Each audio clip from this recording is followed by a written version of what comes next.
Meeple Nation Podcast, episode 444, My Father's Work. Welcome, citizens of Meeple Nation. For the next 30 minutes, sit back and enjoy.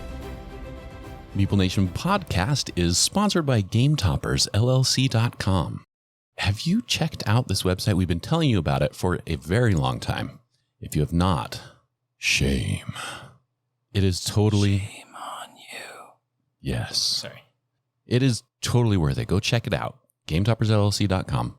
Obviously, they have these great tables, right? This great playing surface. Both the tables, because they have many different sizes, and the mats are just top-notch, top-quality, fantastic stuff. But then they have all sorts of accessories to go with them. Nathan just recently got some dining leaves to cover his table, so we can leave Gloomhaven set up and use the Game Topper for something totally different if we want. You know, we've talked about leaving Gloomhaven set up underneath these dining leaves for a long time. I hope we actually do it. And I hope we actually play it, because I really want to get back to playing Gloomhaven. And not just because it's on my 10 for 10 and we're getting towards the end of the year, but because it's awesome. Because it's awesome. And it's made even more awesome by playing on a Game Topper from GameToppersLLC.com. We are the hosts of Meeple Nation.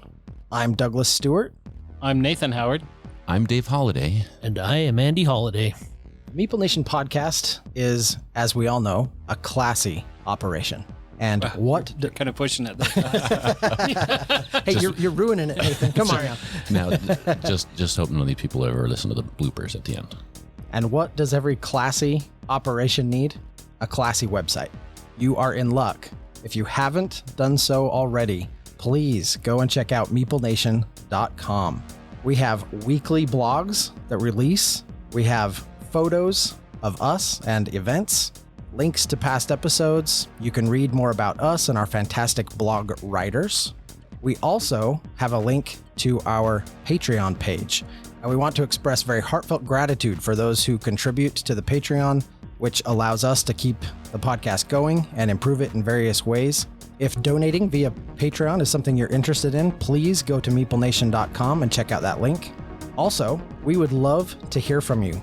So if you have any questions, concerns, comments, maybe just some juicy gossip you'd like to pass along, reach out at meeplenation@gmail.com.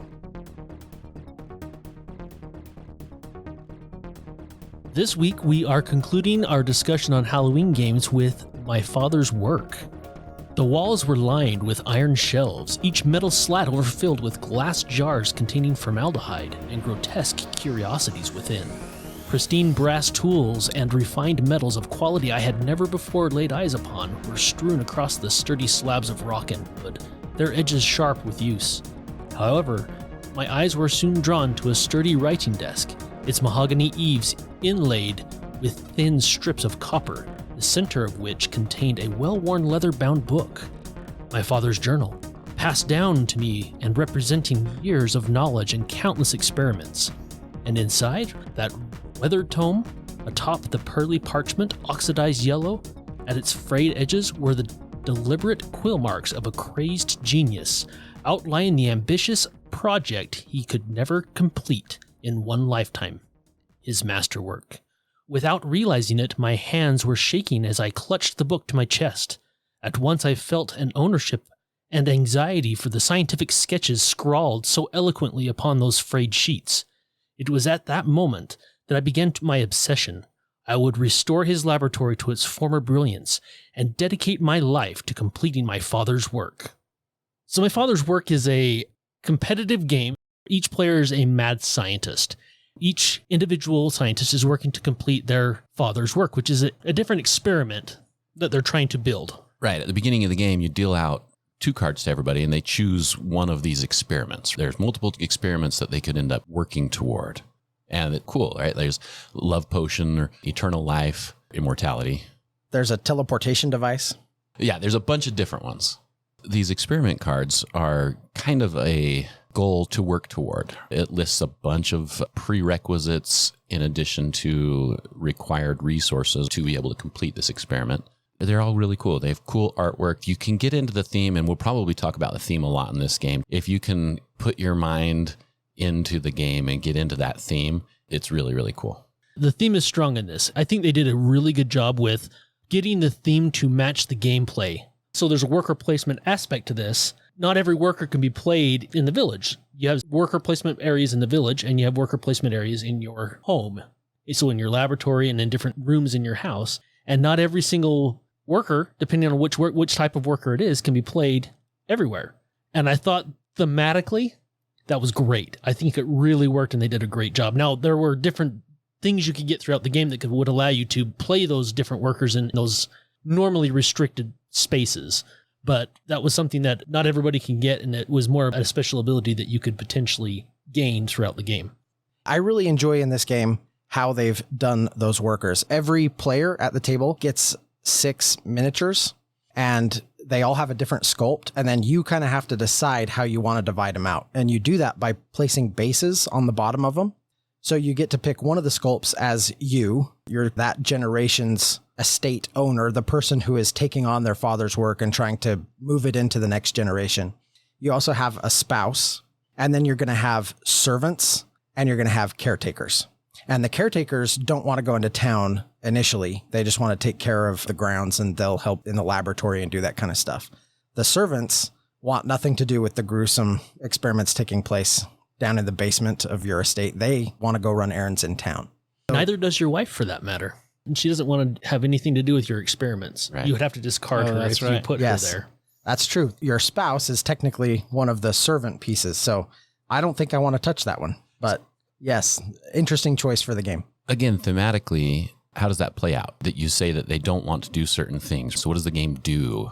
Well, you're performing experiments, and some of them can be gruesome. Some of them you need bodies for, which is one of the resources in the game. So yeah, you may be doing some things that could potentially be unsavory, and if your spouse finds out, she leaves you, and she's discarded for the rest of the generation. Servants, same thing. If they find out that, oh, you're doing this in the basement, what? Like Doug said, they want nothing to do with it. I think it works really well thematically. I thought it was great. Yeah, one of the things you can do in your own estate is to what's called record knowledge. And this lets you gain proficiency in several different areas of study. And one of those sort of tracks that you can climb, one of those areas you can record knowledge in, is the occult, which is that study of death and decay and necromancy and everything else that is demonic and dark in nature. I like that thematically it kind of makes sense. If your servants go there, they will perform that action for you, and then they're going to peace out. They're done. Yeah, it's like they went down the lab, you hand them this arm, say, here, hold this while I pinch this off here. And they're like, and then they say, I'm done. Right. Pretty much. Yeah. Cool mechanic. We've talked here and there about the generations. I like that you find your father's journal, then you don't complete the work. You progress the work, you make some advancements, and then you pass that work on to the next generation. And so we'll go through 3 different generations where you're taking these turns. Each of these generations, you'll have 3 rounds. And what those rounds equate to is permitting your workers to fulfill their tasks. Your spouse can do certain things in the household. Then your spouse can also go to town. Your servants, same thing. And they represent that by the iconography of using the circle discs. The circle discs represent your spouse or your servant. And then you have the square bases, which are your caretaker. They're a little bit more used to the grittiness of it, so they're willing to come down to the laboratory and bring parts or do whatever work that you need. Hold that arm for you while you suture something else. I don't know why I got stuck on that arm, but I'm sure it's not the last time we're going to hear about it too. Then yourself can do any action within your house, and then you can also do any action in the town. The mechanic that I find interesting about going to town is if you're the first individual to go to a location, you can just take advantage of that location. However, if somebody else wants to follow you and go to that same location, there's become a demand for that location. The next person has to pay a penalty. They don't call it a penalty, but that's what it breaks down to. And they pay that money to the bank, but then that allows them to take that extra action. The nice thing about when you send yourself to the town, even if you're not the first person there, you don't have to pay. And then most of the locations, you actually get the opportunity to use those locations twice. So you get the reward. If you have to pay something, you have to pay for it twice. but you get that reward twice, which is nice. You have to do that balance. Do I need to get resources this round so that hopefully I can have stuff for my experiments next round? Or do I set up everything so that I can complete projects so that I can have some information that I can maybe save and pass on to the future generation? Nathan, when you send yourself to town, do you have to like verbally or do it in writing or something to tell yourself to do it? Absolutely. Okay. I must boss myself. I must boss myself. I like that, how that sounds. It does create, I think, a really interesting decision space, though.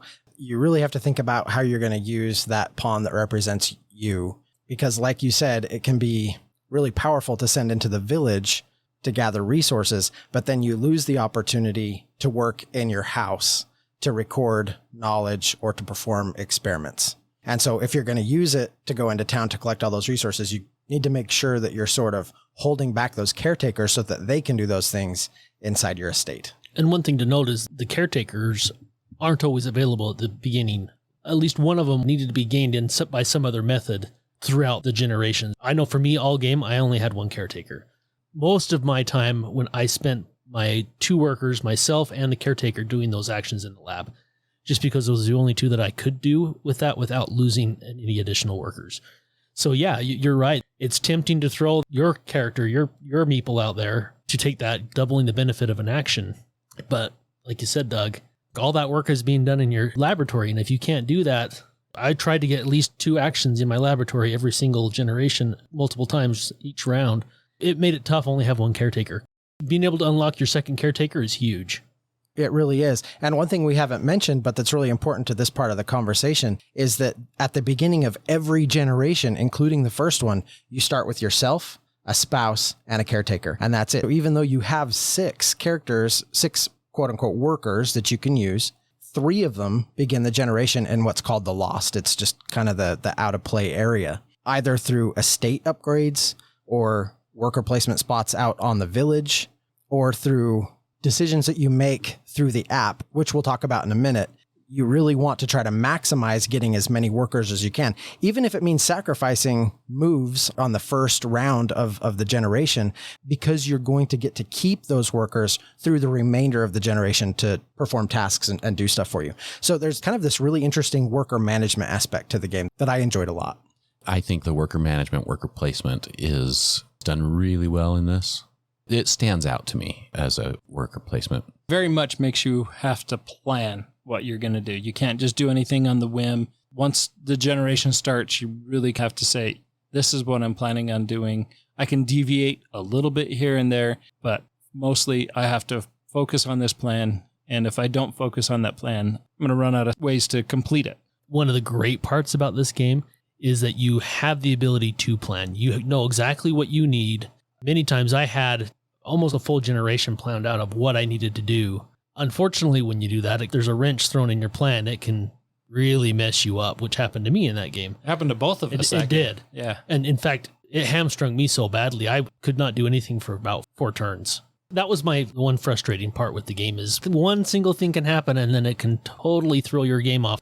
That was a little disheartening, for sure. How much of that do you think, though, was just that because you had ingrained in your brain, this is what I'm going to do, that you couldn't deviate from? Well, that wasn't necessarily it. It was the fact that the timing of it was terrible. Without doing any spoilers, something happened that forced my person that gave you the benefit of either doubling an action or working in your estate was executed. So that was detrimental. Well, it gave me a perk for it. It's like, oh, well, you get to do this. Well, I couldn't do what it allowed me to do.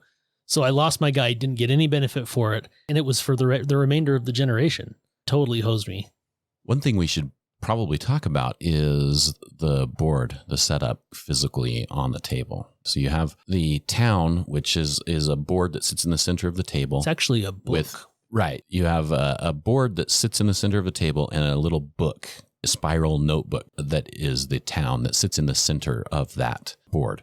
Each player has their own personal estate, and the estates are all identical until you do upgrades to them, which we've mentioned several times. The upgrades are usually one of the places you can place workers in the town will allow you to purchase upgrades for your estate. And there are just little square tiles ranging in cost from $0 to 5 or 6, I think, yeah. is the most expensive that I've seen. But they have all sorts of different benefits, as one of you guys mentioned already, that some of those will allow you to gain one of your servants or your caretakers. But they do a whole slew of things. Some of them offer residual income, residual resources. They offer bonuses and boosts to your research track, extra workers. There's a whole bunch of different options. And as you enter into that 3rd generation, they get swapped out for a stack where a lot of them offer in-game victory points. The book in the middle with the map of the village, I like games that have that feature. It reminded me of Near and Far, and it also reminded me of Sleeping Gods as well. If something happens in the village, you turn to this page, and once again, it helps you stay immersed in the game, I thought. I like games like that, where it has the flip book. You're not just putting a little token over a building that's not accessible or something like that. You flip the page, and it completely changes the map. Right. Yeah, and I really like how that map changes based on the story that the app is telling us. And again, we kind of want to keep this spoiler free, but one of my favorite moments was the app gave us a choice on someone who needed to die, and we cast a vote and we killed someone, and then that meant we turned to a new page in the book, and suddenly that person's wares, their shop, was no longer available, and it meant that our worker placement spots had changed and the layout of the village was different than it was before. Some resources were less available, and then some other resources became available somewhere else because somebody picked up the vacancy. Now, lest you think Doug is referring to Andy and his death, that's not what happened, right? It wasn't we voted to kill Andy. It was we voted on some villager that was going to die. Correct. You voted to kill me still. Yeah. No, we didn't. Also correct. Yeah, that was at that point, and then later we voted to kill Andy. We didn't vote knowing that he was going to die. We voted Just hoping on somebody. in our hearts. We just had to make a choice. We all had to vote and pick somebody for something. It just happened to please Doug and Nathan, apparently. Very much.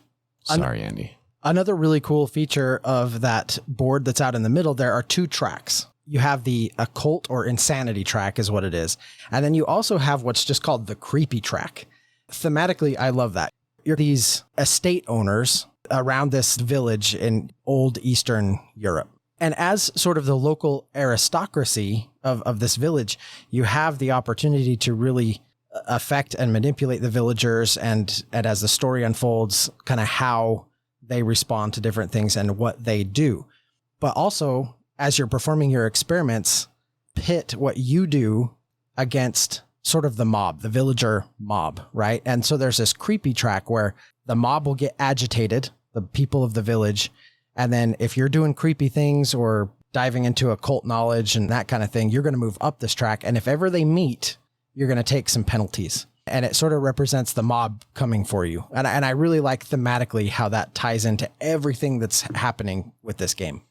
You say take some penalties. The penalties are pretty heavy. It was not a fun thing to have the mob catch you. Again, thematically, though, it worked. You can't place any workers out in the village if the mob catches you, which is huge, right? Because it completely cuts you off from all resource gathering until you can move down on that creepy track. Devastating, for sure. That's what happened to me at the end of my game is I couldn't do any actions in town. And I think you were in that same boat too, Andy, right? Yeah, that just amplified the terrible time I was already having. Yeah. The village was out for blood at the end of that time, and both Doug and Dave were able to avoid the creepy track, and Andy and I were definitely victims of the creepy track. It was devastating. You do not want your character and the creepy track to ever meet. I guess that's my other complaint, I guess. I don't have many complaints about this game, but there are a couple. And I think some of the special benefits that you gain throughout the game, some of them can be very overpowered. And the fact that Dave and Doug were able to completely not worry about the creepy track at all, in fact, purposefully move it down so it hurts everybody else because they don't have to worry about it, is broken, in my opinion. I think it broke the game. I think it's very frustrating for sure, but if we go back to that thematically, it's great. Yeah, thematically gameplay worked. Not great. I think it was unbalanced. Yeah, I felt frustrated with it, but thematically, I felt it worked very well. It definitely destroyed all of your well-laid plans. Absolutely. I didn't have a problem with it. I mean, of course, I was on the side of it that I was. I'm sure you didn't. But that's because I spent my previous 5 turns making sure that I would be on the good side of it. Yeah, but you so still I got dedicated a lot of time and resources. true, but you to got it. points for that. It wasn't that you wasted those turns doing it. You still got rewarded for doing it. It would be one thing if, I spent 5 turns and didn't get anything out of it just to gain this power. You got points every time you did that. And none of us knew what the benefit was going to be, but it was devastating to the point where you can basically shut the last half of the game down for people. I thought was broken. I think it was just way too overpowered. At least that last generation. You It play was. through 3 generations, and if you're not well positioned going into that 3rd generation, I think you can really get hampered. You can really be stymied in what you're trying to do, and it does not feel good. It feels really bad to be stuck in that last generation. Absolutely. And that's what, in this game, the game was poised for that to happen in the 3rd and final generation. Yeah. And it did result in the game score. You won that game, Doug, with 105 points, and Dave took 2nd place with 83 points. And then I came in 3rd place with 54 points, and Andy was at 50 points. So there was a huge gap between Doug and Andy and myself. Before that happened, we were all neck and neck. Right. And so, that is frustrating. But again, I'm going to say thematically, I felt that it went well. I would have felt better if it had happened to somebody else. Yes. Even if it happened to somebody else. For the gameplay, I don't think it worked. And I think, it was the story, because this game comes with 3 distinct stories you can play through. Each one of those stories has 8 different paths that lead through it. At least for the one that we played, it wasn't like we were deliberately trying to get the other people at the table. The story led us to that point. As the story evolved, Dave and I were basically given a boon that made it so that we could ignore that creepy track while Nathan and Andy worked behind it. It wasn't like I was out there deliberately, okay, how can I screw over Andy and Nathan? It just happened to be the story that kind of pushed us in that direction. I don't think that all the stories are going to push players in that direction. I don't think they're all going to be that frustrating. I think this one just happened to be frustrating for both of you because of how it played out. Right. There's different scenarios. There's different paths that story would have taken us. So there's the option that might not even come up in a gameplay again. Exactly. The game that I played with my son, there was nothing like that in there. Nothing at all. Well, and the other thing, and one of the reasons that I don't have a problem with the gameplay part of it is because everybody had the opportunity to do what I did to get on top of it. Yes, that's true, but nobody knew exactly what the boon was going to be. No matter what, only 2 people were going to end up with the boon. So regardless, 2 people were going to end up in that situation, which if it's just a boon that is going to be beneficial to you and not so game-changing, when it's that game-changing that I'm neck and neck with Doug and then he more than doubles my score, I barely move on the point track for the rest of the game, that's a little too devastating when you still have a third of the game left to play. It's a little disconcerting that even if it got to that point in the playtesting through the 3 different avenues and 8 different stories, out of those 24 different scenarios that situation could even come up. They may have put more of a focus on the theme of it more so than gameplay. And that's why, because like Nathan said, for the theme, absolutely it fits great. But I love a very good mesh with theme and gameplay. And I think they did it very, very well in certain aspects of it.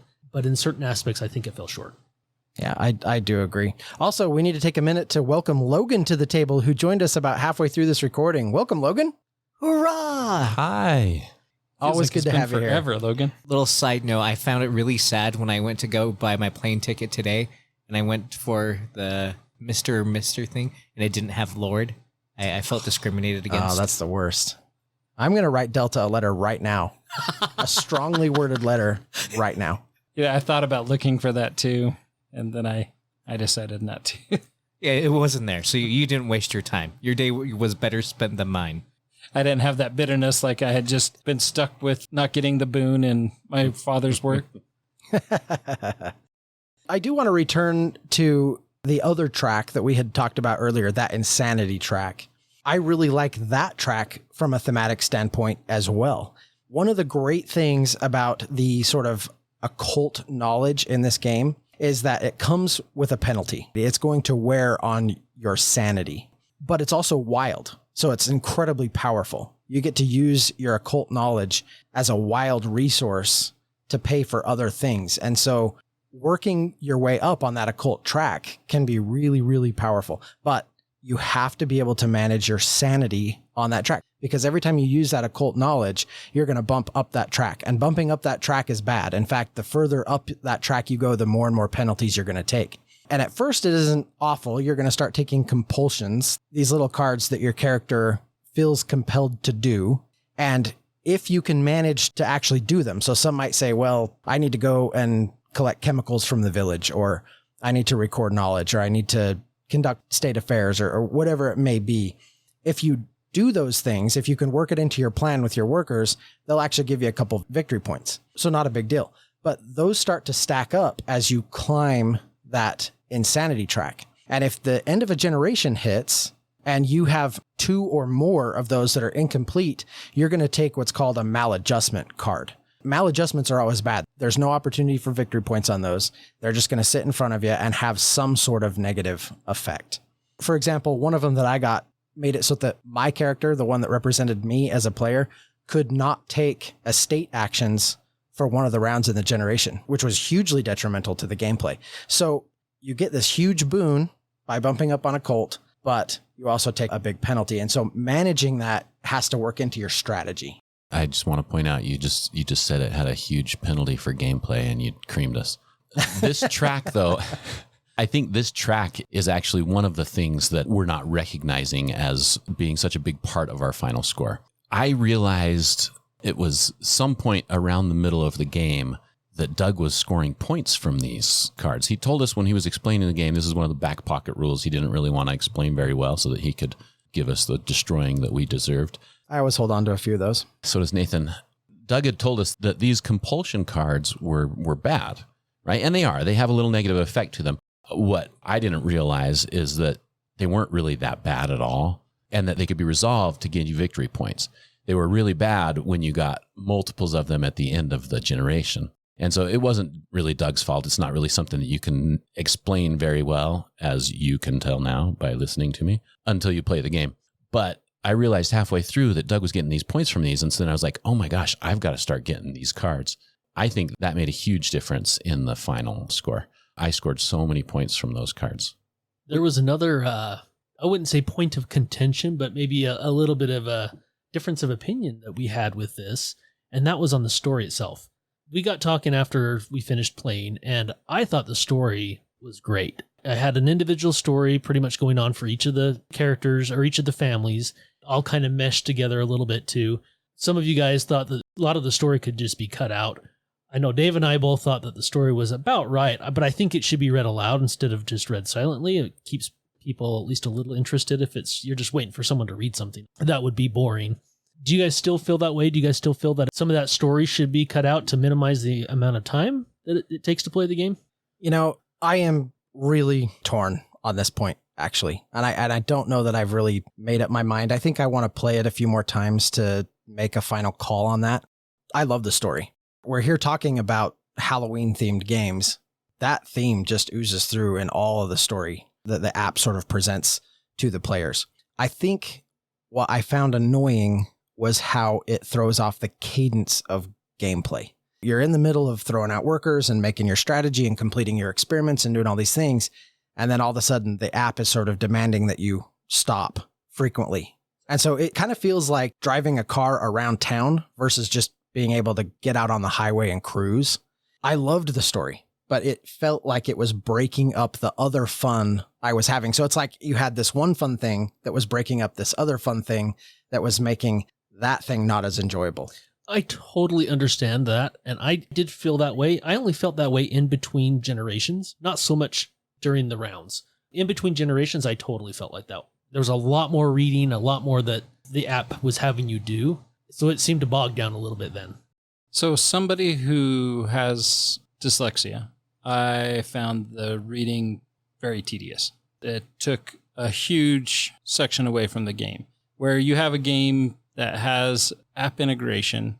So you go back to a game like Forgotten Waters, where it is full of dialogue, story, but it has some extremely well done voice acting. It was a huge additive to that game.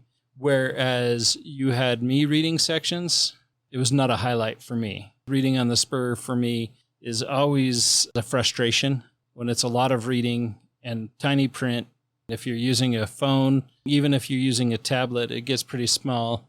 Whereas we go back to Descent.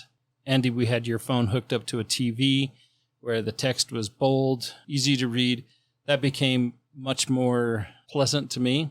And then plus I was a little snarky when we were playing Descent, so I could throw in that attitude in some of the characters I was reading.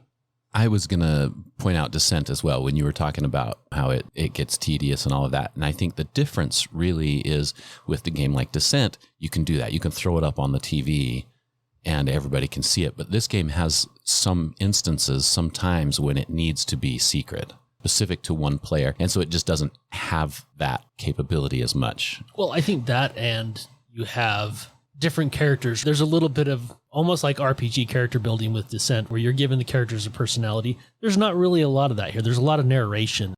Same with Forgotten Waters. The narrations in that are top notch, but they're giving flavor to the characters in the story.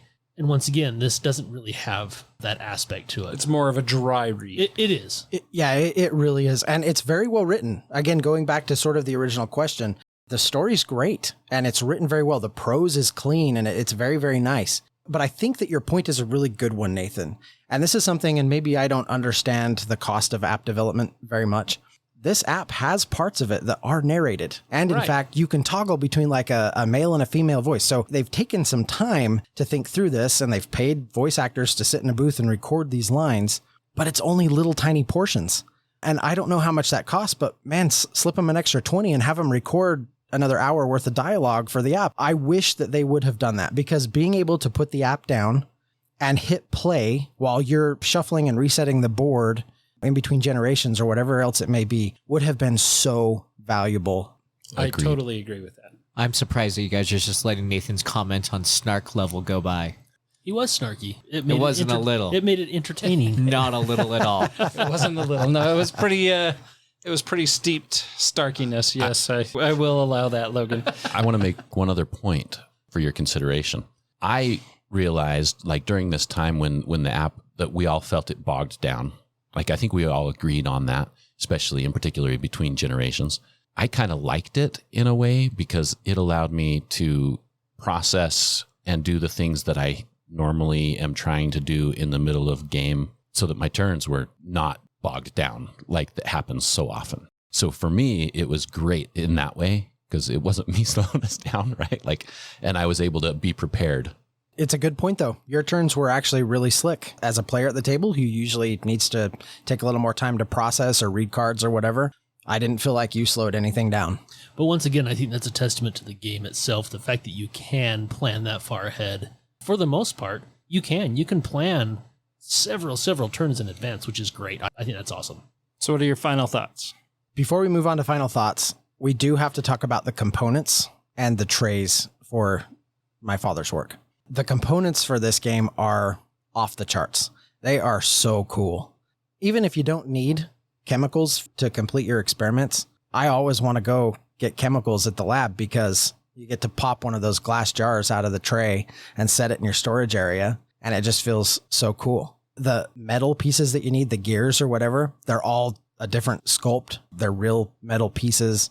The little screen printed animal pieces and the caskets for the bodies and all that kind of stuff were just really, really good. Also, the tray and insert for this is phenomenal. In fact, I love it when a game does this where the tray is more than just storing it well.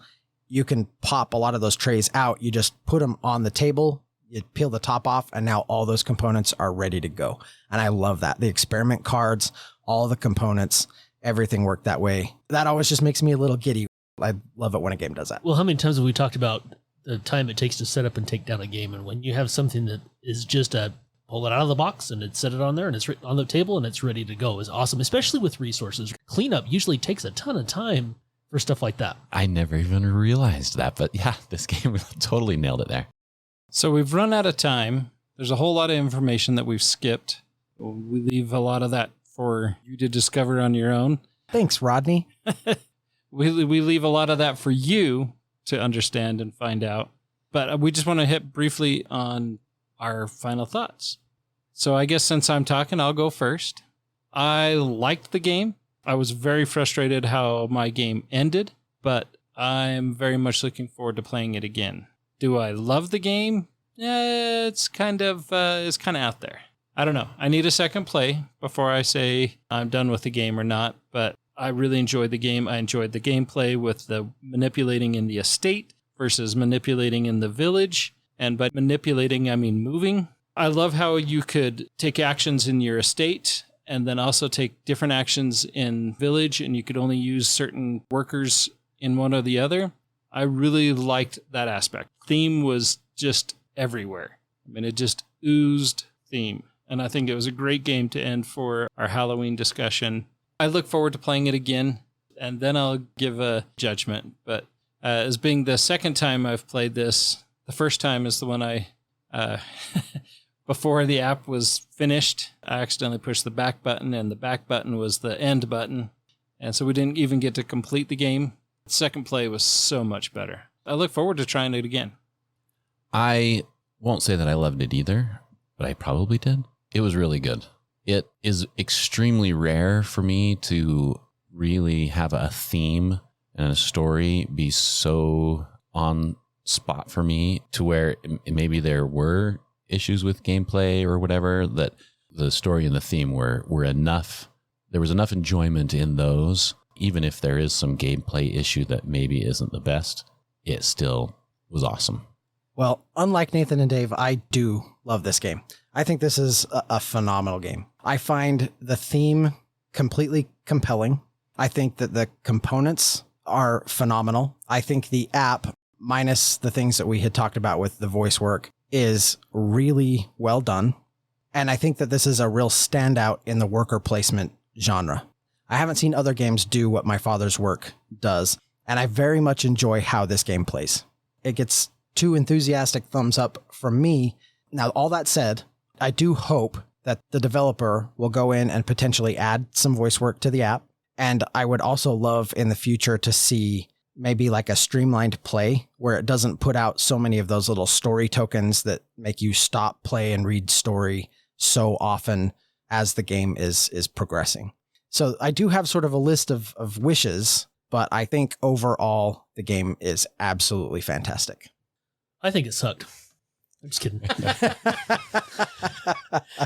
Thematically, I think they nailed it. Probably one of the most thematic games I've ever played. I liked the experiments. We didn't talk a lot about the experiments, but all the experiments, I thought that they added a lot of flavor, added a lot to the theme. As you mentioned, Doug, the worker placement was very solid, and I loved how they integrated the theme into the worker placement aspect of it. I thought that was so well done. I do have the issues that we talked about with just the imbalances in the gameplay. I'm hoping that maybe that was just that story that we played. I didn't love the game. I'm kind of with Dave and Nathan on this, but I want to love it. I think I will love it. I liked it, but I think just that a little bit of a sour experience with the last game we played made me pull back a little bit from it. But I thought the story was strong. I would highly recommend reading it out loud, unless they can get it to where everything's narrated, which would be way better. Overall, yeah, I thought it was a solid game. I liked it. I would love to play it again, because I do think I would like it better with a second play. For the record, I said I don't know if I loved it, but I probably did. I'm looking for commitment, Dave. You know I can't make decisions that easy. I mean, it was one date, okay? We had one date. You had 2. Didn't you play with Yeah, Dennis? But like you said, it got shut down That was early, a blind date. right? Like That was the blind date. where we had to go home early and all of that. Does that mean blind dates always end badly? There was no doorstep scene for Dave with the first play. Right. That's what it was. Until next time. We'll see you creeping down to the laboratory to continue My Father's Work at the game table. As always, we want to thank you for listening. Check out our website. We have all sorts of cool things there. Love those blogs. Get a deeper look into the writing side of Meeple Nation. Join our Facebook group, Meeple Nation Off Air. I look forward to seeing you there. Follow us on Twitter @MeepleNation. We also have Instagram. Under the same name. We also want to thank our sponsor, GameToppersLLC.com. We love their product, and they have so much goodness out there. And we also want to thank Braiding Detergent for our music. Push it. Baby. Push it. Baby. You totally know that's going at the end of the episode, right? No. I'm pretty sure that's a copyright infringement issue. We can't include that. I'm willing to risk it. Rhymes with Briscoe. Meeple Nation podcast episode. Let me try that with a break. Wiki. Meeple Nation. Sorry. Oh, I thought you were like, nailed it. Nice job, Andy. Smooth. Nailed it. Where's Are the you applause waiting? Hey, Doug, will you reach over and pat Andy on the back so that he feels better? Thank you. All right, I did good job. Later, you're gonna get a cookie. All right. Oh. I had that little bubble in my throat there. I was like, That was a really good merman impression, by the way.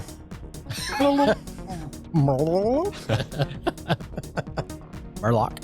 Now you got me wanting to play World of Warcraft again. No, you don't. No, maybe you do. I missed that game.